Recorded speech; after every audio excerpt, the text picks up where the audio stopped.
how to operate when one of these kind of attacks occurs.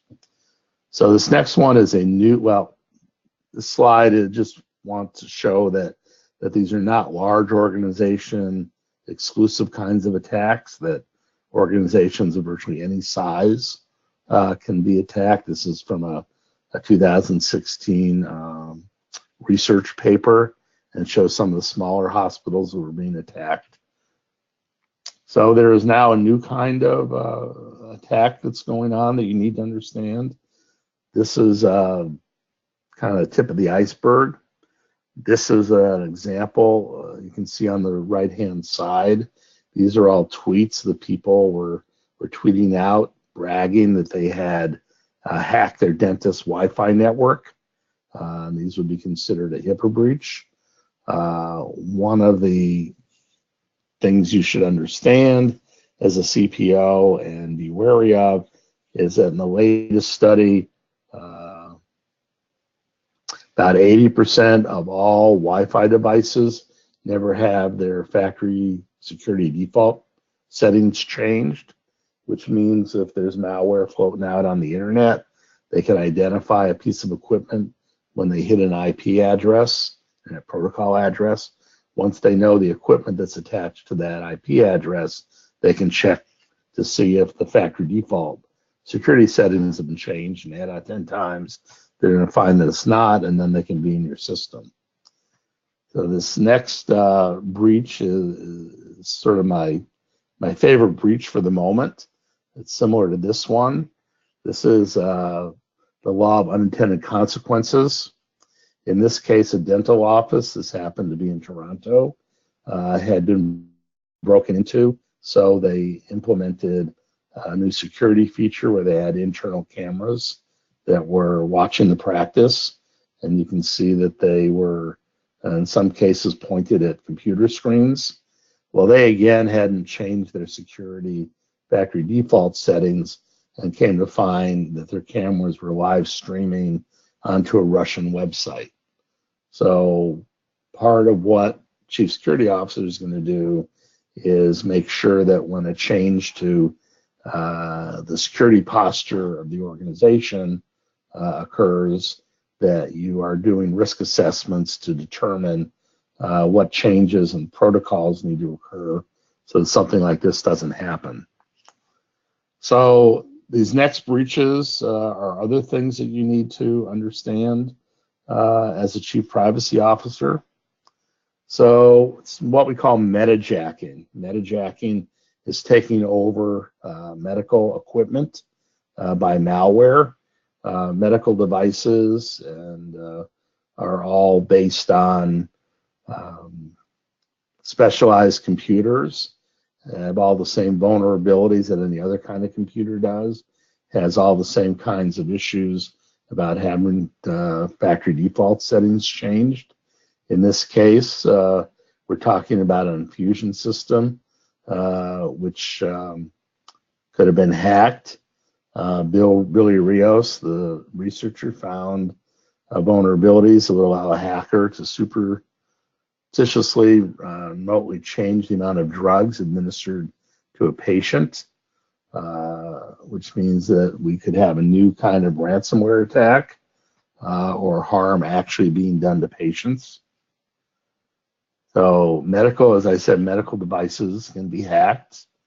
The vulnerabilities allow unauthorized users remote access and control to issue commands. They also allow the organization to put the rest of the organization's computer systems at risk. This is Jay Radcliffe, another security expert, actually hacked his own insulin pump and discovered massive loopholes that were available. So just like we talked about with the infusion pump a little bit ago, you have the same kinds of issues. If you're a fan of TV or movie mystery, murder mysteries, using insulin as a way to get rid of someone is a favorite tool that they use. Insulin occurs naturally in the body. It's metabolized, so it's a way to escape from law enforcement. But the issues are actually very critical, that these devices are not being um, secured as they should be. So again, hackers can tamper with these devices. TrapX is a security firm that works in this industry. They reported they had a report 2015 of metajacking for 3 hospitals that were their clients. One had a blood gas analyzer that was infected with 2 different kinds of malware, which was stealing passwords and other confidential data and streaming it back to Eastern Europe. By the way, many of these hackers and thieves are state-sponsored organizations. For them, this is a job. The state pays them to attempt to break into systems here in the States that have valuable information. So as the CPO, you need to understand and always need to be fighting for more resources to address these issues, because you're up against an army of people that see this as a full-time job, and you have less than full-time resources to address this. In another hospital, is the radiology department storage system was used to gain entry to the main network and send data back to China. China is one of the large perpetrators in this. We'll talk about here in a minute. In the third hospital, hackers installed a backdoor to a drug pump, again, to gain access to the hospital network. So why is this happening? Well, medical devices mostly run on Windows and Windows variants. One of the and Windows is susceptible to security issues. So twice a month, Microsoft sends out a update to plug these vulnerabilities. But one of the challenges is that these devices are using old versions of Windows. And the challenge is that the device manufacturers cannot change the operating system nor even add anti-malware to these devices without going back and getting a recertification from the FDA, if these are FDA-controlled devices, which is very time-consuming and expensive. There are a couple of bills working their way through Congress to alleviate this issue, but as of yet, it's something that you need to understand is out there and can be a problem. So here's another situation. So in many of these devices, this is a Chinese technology firm, DoubleTrek, that builds devices that change text to VoIP, voice over internet protocol. So if you have a phone that asks you if you want to read your email, or you have a computer that reads your email, they're using this DoubleTrek technology or one similar. And what the security industry has found out, TrustWave is a consulting organization, that DoubleTrek was hard coding in backdoors to the devices. So no matter what kind of security you put in place, these folks still have access to your devices. So again, you don't need to understand all the technical nuances about these items, but you should understand enough to be able to talk intelligently about what the problems are. So again, we're going to talk about you as chief privacy officers. And the idea is we want to turn you into superheroes that can make executives pay attention to what's going on. And by the way, this cartoon came from an article on GDPR, General Data Protection Rules or Regulations, which are the regulations that were adopted by the European Union, which are much more stringent than what we have in the States. One of the challenges you may have is GDPR protections follow EU, European Union citizens wherever they may travel. So different countries have put in place cross-border data sharing agreements that allowed you to treat an EU patient and not be in violation of the GDPR regulations. Unfortunately, all these cross-border agreements were invalidated in the EU under a lawsuit. So now there's the issue of how do you treat European Union patients here in the States and still comply with GDPR because we don't have those same regulations. That's not something you can really address. Hopefully it's going to get itself worked out. But again, as a CPO, you need to have an understanding of what's out there in the environment that you need to be concerned about, again, to be able to talk intelligently about it. So again, what you're going to do is you're going to, depending on the size of the organization, have a privacy oversight committee, which is one of the tasks you're going to want to make sure you're fulfilling for a large organization. Smaller organization, sole practitioners, 15 physician practices, that kind of size.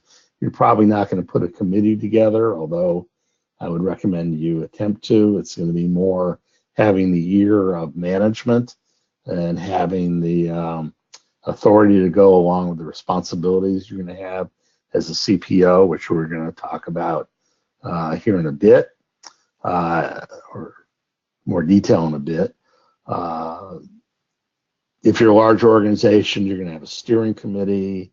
You're going to have a committee that has oversight to privacy and security. You may have a number of subcommittees, but it's important that the committee members undergo regular training to be informed about changes to federal and state and HIPAA regulations. And again, as a CPO, you're going to have oversight on this. You're going to make sure that people are getting trained. And in a smaller organization, you're going to need to make sure that the physicians or the folks that are managing the practice understand how the environment is changing, so you can keep your policies, your privacy and security up to speed.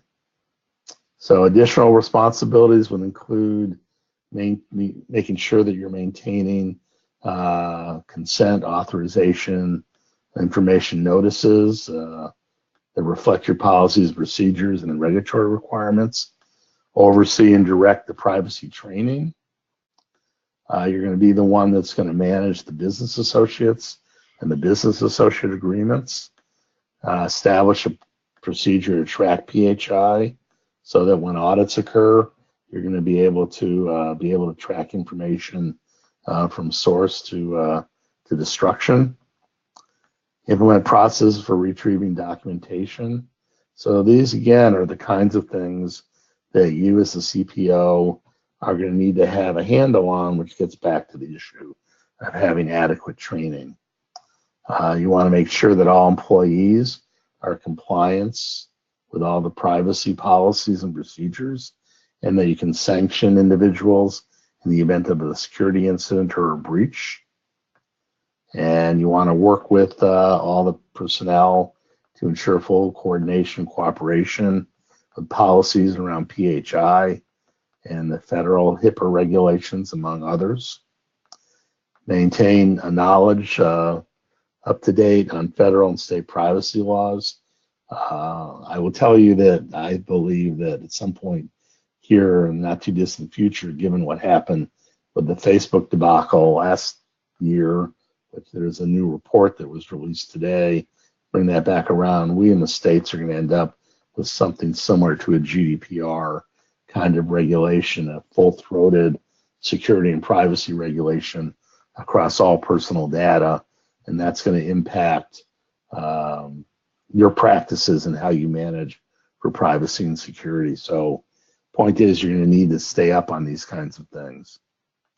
So to dig down a bit, so notice the privacy practices is one of the things that's going to be in your wheelhouse.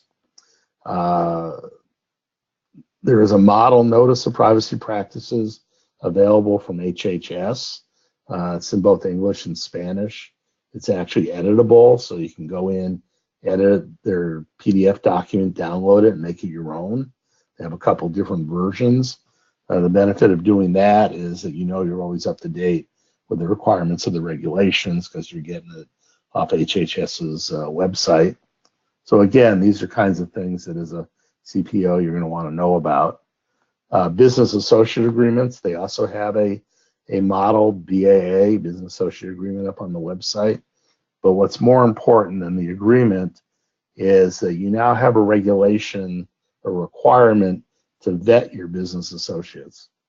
Prior to 2013, if you had a valid business associate agreement in place and your business associate had a breach of data that you had provided them, you had what was called a safe harbor exemption from that breach.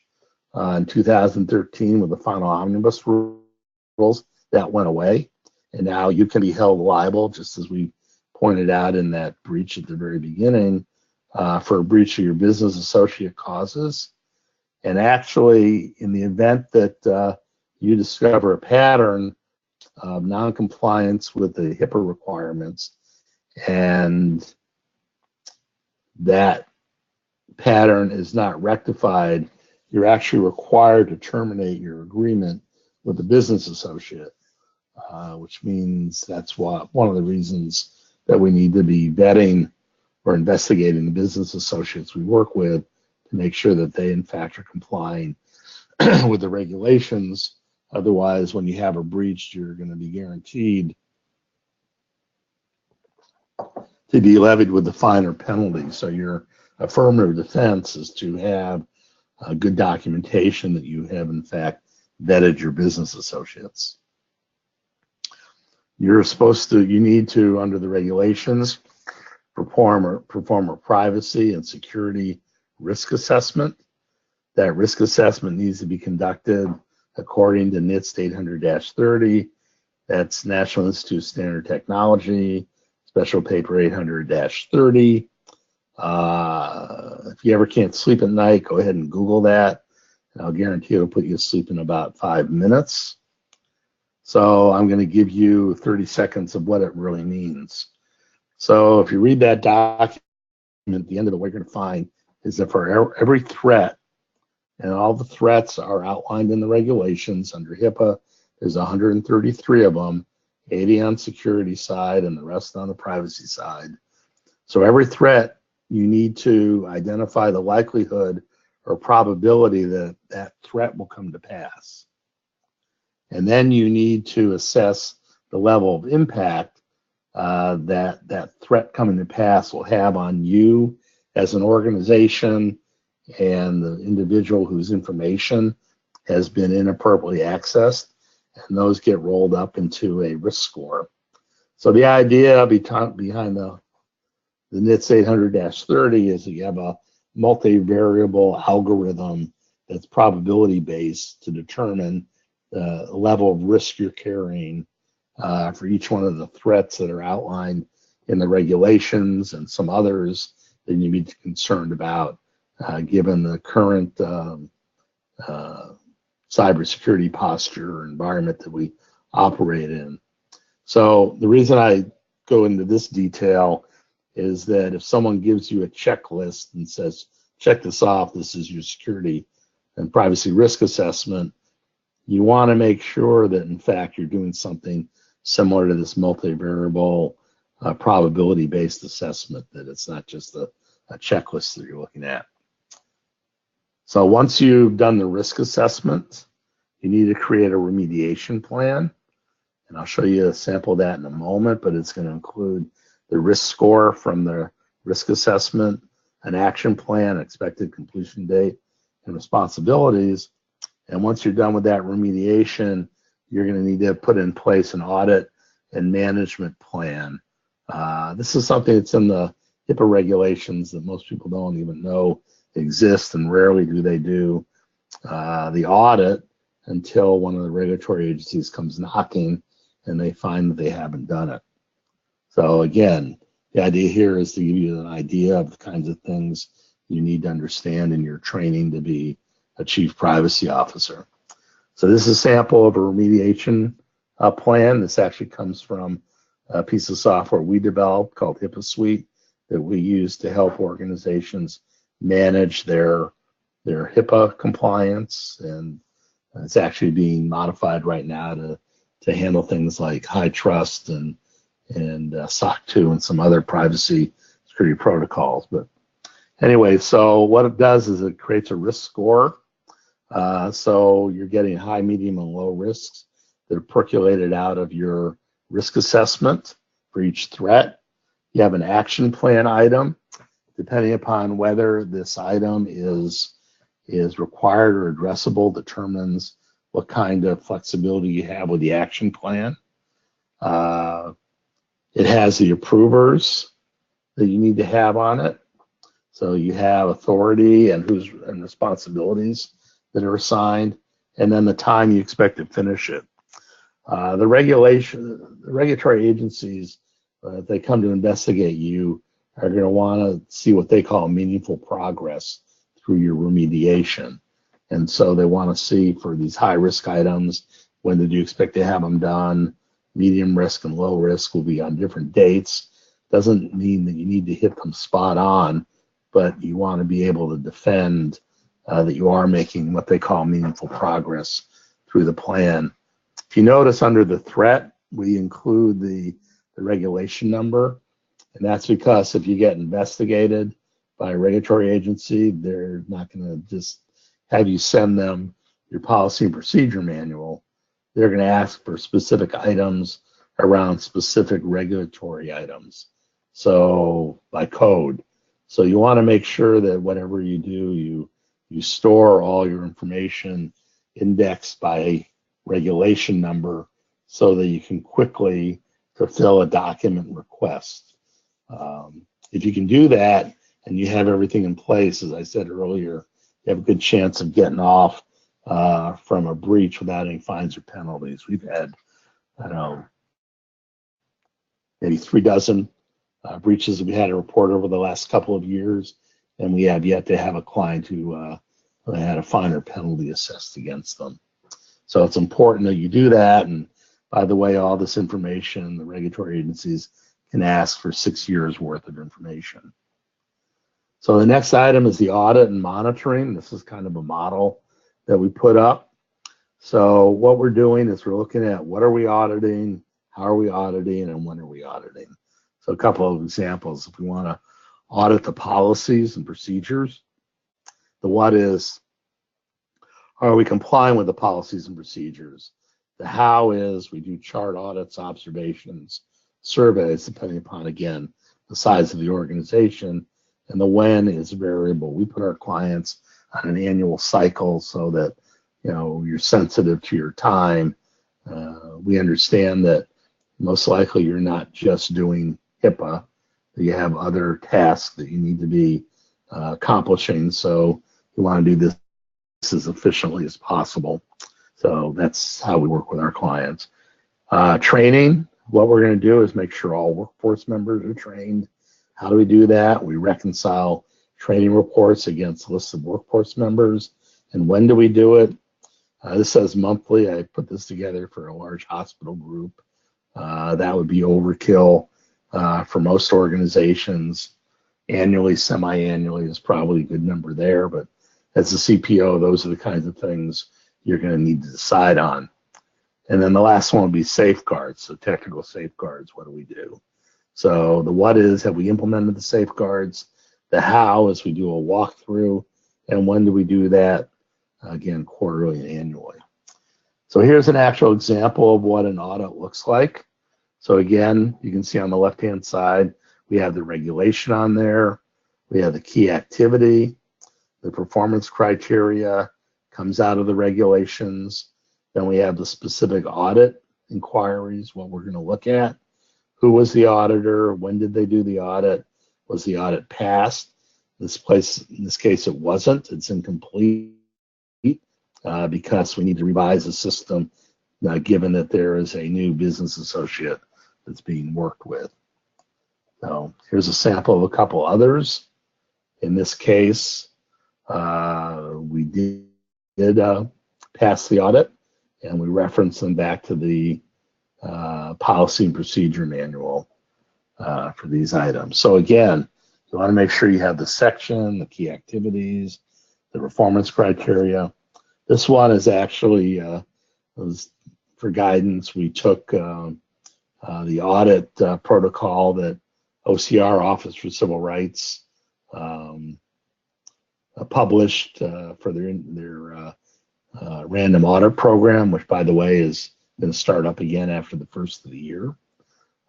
So that way, if you're auditing off of their protocol and they come look at it, they can't really question you because you're using their protocol.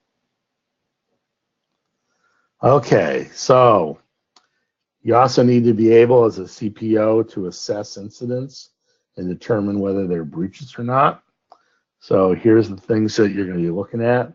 First, you're going to have an event, which is an observable occurrence in a system or network. Potentially unauthorized sensitive data has been accessed. It becomes an incident if it violates your policies and procedures, which it should if there was unauthorized access. Then it becomes a privacy incident if it violates the regulations.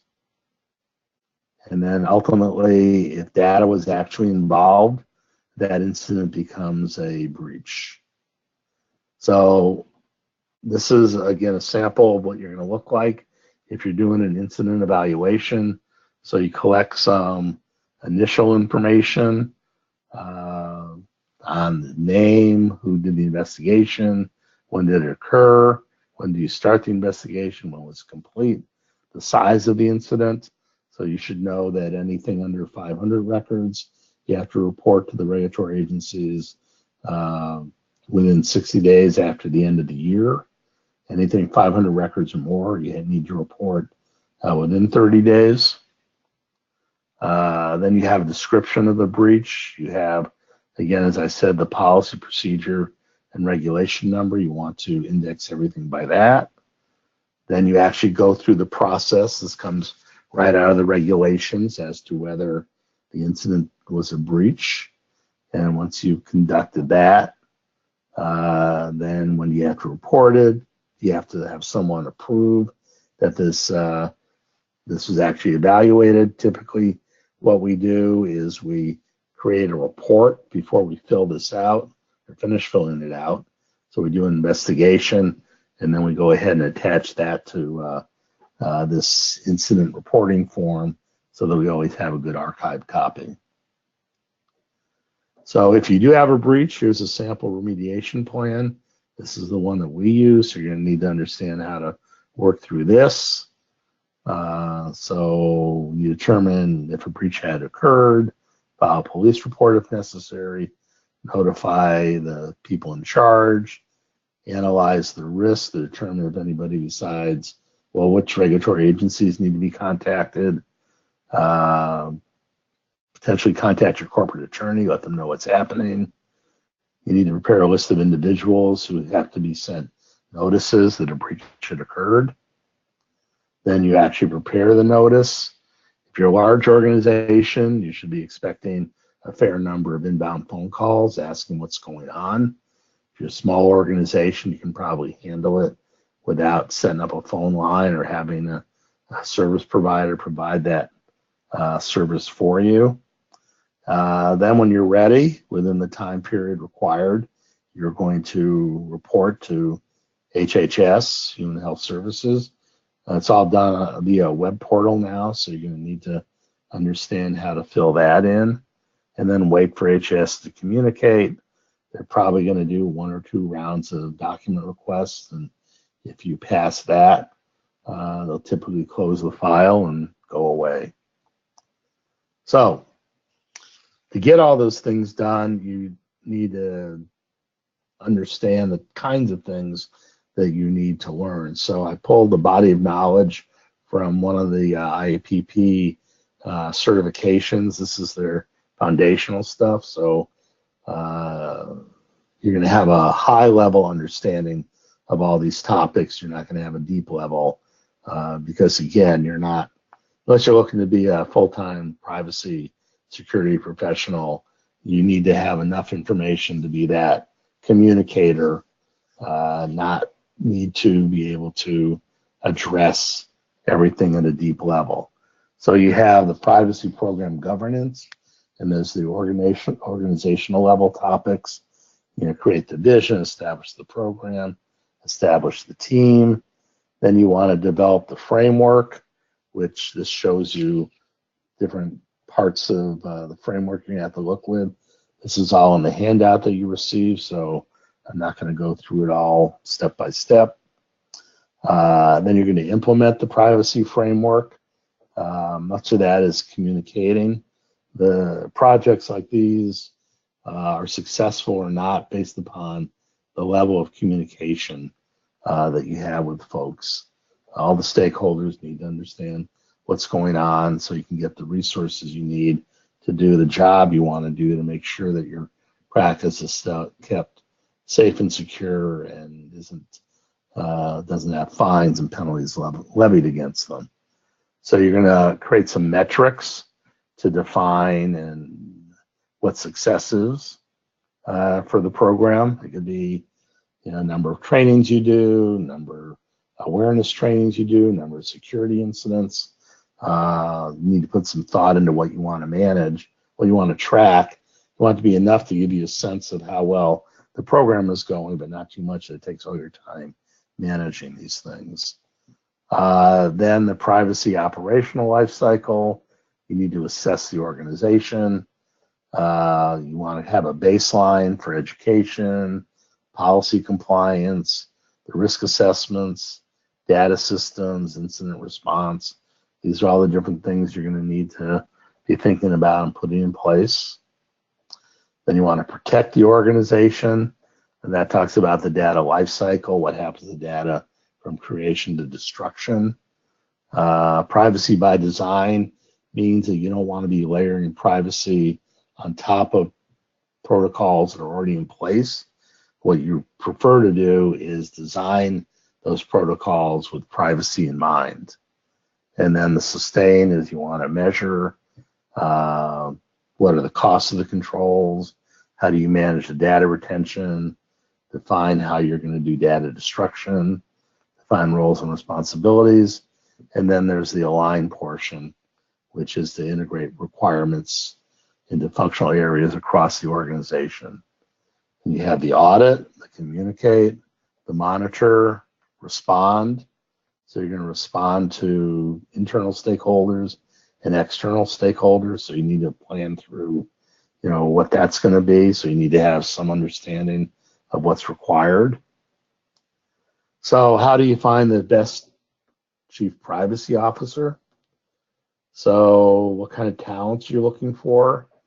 What you want is someone who has experience in providing counsel on the development of privacy practices and policies, can address patient confidentiality, data security, and be able to train employees on privacy issues, or at least be able to ask the right questions to make sure that any subcontractors or contractors you're using are doing what they need to be doing.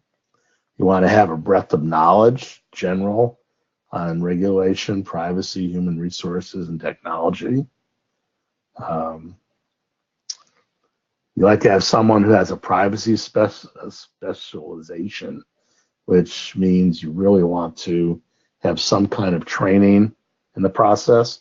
You want to be future focused, and you need to be empathetic because you're going to be dealing with individuals during a stressful period of time. So here's an example of a job description for a chief privacy officer. Again, I'm not going to read through the whole thing. It's pretty straightforward. You have a copy of it.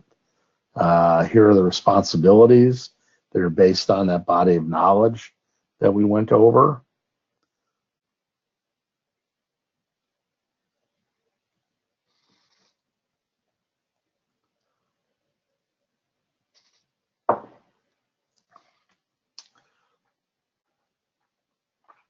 And then back to the qualifications at the end. You want to have someone who has good background, good educational background, knowledge, experience in state and federal regulations, not limited to HIPAA. Demonstrated organization facilitation, writing, oral communication, and should have some kind of certification. So that's what we're going to talk about briefly now. What I've given you are some sample certifications that I think are appropriate for folks. The top one, the HEMA CHPS, is actually a professional certification. That would be kind of the capstone. These others from HIMSS, the Certified Associate in Healthcare Information and Management Systems, that's a foundational certification. The Certified Professional is the next step up. The IAPP, International Association of Privacy Professionals, has two foundational certifications, one around information privacy and the other around information technology. These are both foundational. They're very good. The IAPP has been around for quite a while. We have our own training. We're actually trainers for the IAPP on their CIPM and their CIPT. But what we did was we took the CIPM and modified it to be more HIPAA oriented. So it's better grounding on HIPAA as opposed to privacy in general. But it does provide someone the training they would need to sit for the CIPM certification. So there are other certifications out there. I would warn you, you want to go with training and certifications from organizations that you can trust. You'll see a lot of them out there where you pay a few $100s. You spend a couple hours on the internet and bang, you're certified. Those are the certification mills that are out there now. We don't, it's interesting because while we're working with privacy and security, which falls under a number of regulations, the practitioners are not regulated in any way. So you need to make sure that you find someone that is quality and competent.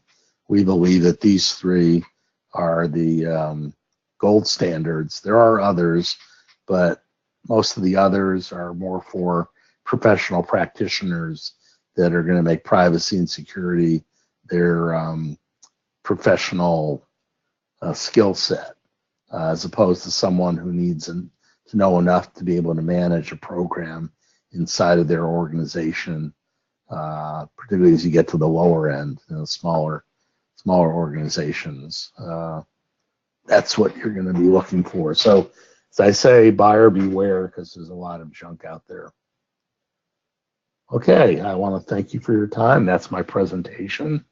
I left a little bit of time here for any questions. So I will be quiet and wait for a question. Roger, I don't see anything on my end. Do you see anything in your chat window directly to you? I do not see anything. I guess I can go back to that first slide where everybody's kind of asleep. I will quickly thank everyone for attending today, and you may ask additional questions or follow-up questions in the evaluation survey that went out. The next webinar will be in January, and you can watch your emails from your respective state for those. We hope that everyone has a safe and great holiday season, and we will talk to you again in January. Thank you, everyone. Thank you, Roger. Thank you, Jean.